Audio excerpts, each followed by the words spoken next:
Let's talk about channels for a minute. Here we've got an upward trend, and as we discussed previously, we can draw a support line which represents a diagonal which is kind of guiding the price, and the price keeps bouncing off it in its journey to the top. Now, what we're going to do is we're going to take this diagonal and we're going to copy it and we're going to put it above the price. So there it is. It's got the same angle as the first one, and it's sitting on one of the highs of the price. So once again, as you can see here, the price is also bouncing off this diagonal as well, and bouncing downwards. The price is kind of moving in a channel or corridor. Now, what are we anticipating from the price going forward? Well, right now we are probably expecting for the price to bounce off the top border and then to go back up.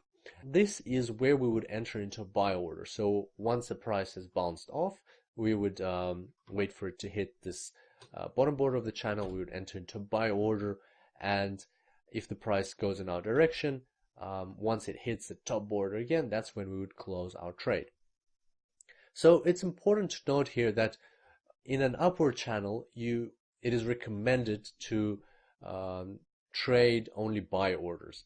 And why is that? Well, let's take a few steps back for a second. At this stage, we're anticipating for the price to go down. So we could technically conduct a sell order, but it's not advisable for two reasons. First of all, we'd be trading against the trend, and that's something we said we shouldn't do. We should always trade with the trend.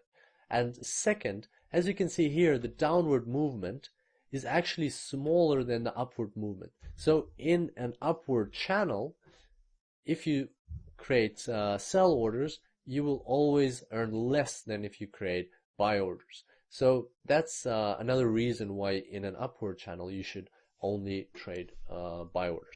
Next, we're going to look at a downward channel. So here we've got a downward trend. We can draw a resistance line. If we copy that line, we can see that very often the price will also follow the copied line. So it won't break through it, it will bounce off that line. And channels are very common on the Forex market, and you'll see this from our live trading on a real account further down in this course. So here we're expecting the price to go up, then we'll conduct a sell order, and we'll close our order once the price reaches the opposite side of the channel. So once again, in a downward channel, it is advised to open sell orders, because you would be, in this case, you'll be trading with the trend and you'll get longer movements. And so those are the two main ways of trading channels. It's actually one way, but in two different types of channels.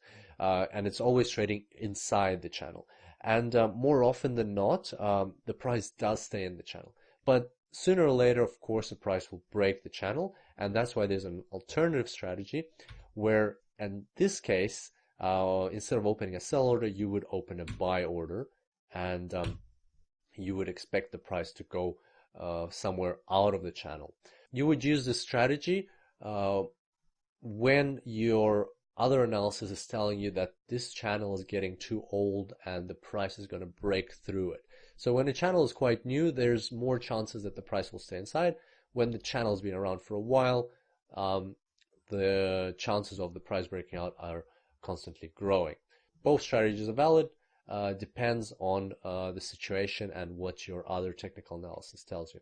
So to sum up with channels, direction, trade with the channel, stay inside the channel. It's more likely that the price will bounce into the channel.